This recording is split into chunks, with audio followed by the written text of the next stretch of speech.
This happened to my wife's grandmother, and it haunted her until the day she died. It was about 15 years ago, in the coldest part of winter.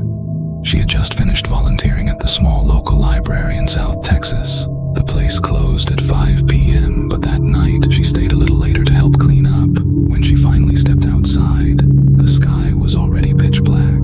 A coworker offered her a ride home, but she politely refused. Her house was just a mile away. Even if that mile was down a lonely, partially wooded path, she had walked that trail her whole life. She said it always felt safe, until that night. About halfway home, she heard footsteps behind her, slow, steady, matching her pace. She told herself not to turn around, not yet, but the steps got closer and closer until she could hear the crunch of leaves right behind her heels. When she finally glanced back, she saw a man, tall, thin, wearing dark clothes, walking the same direction and gaining on her. At first she hoped it was just coincidence, but the way he moved, fast when she slowed, slow when she sped up, she knew he was following her. Her house was now barely visible through the trees. The faint outline of her front porch light was glowing in the darkness.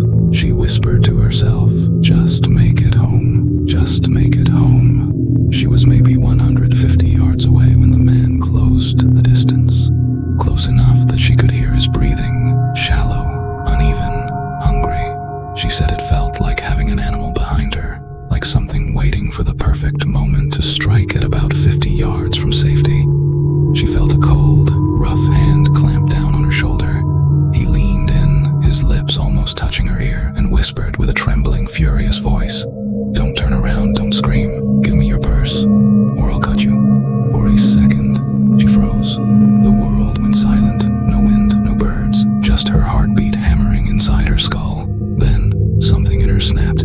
In one swift movement, faster than the man expected, she stepped forward, spun around, reached into her coat, and pulled out the old .38 revolver she carried since her husband died.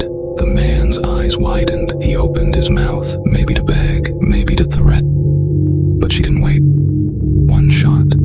Straight to the side of his neck, the man collapsed instantly, choking on his own breath as dark blood soaked into the frozen dirt. He survived, barely. But he spent the next 5 years in a prison hospital before complications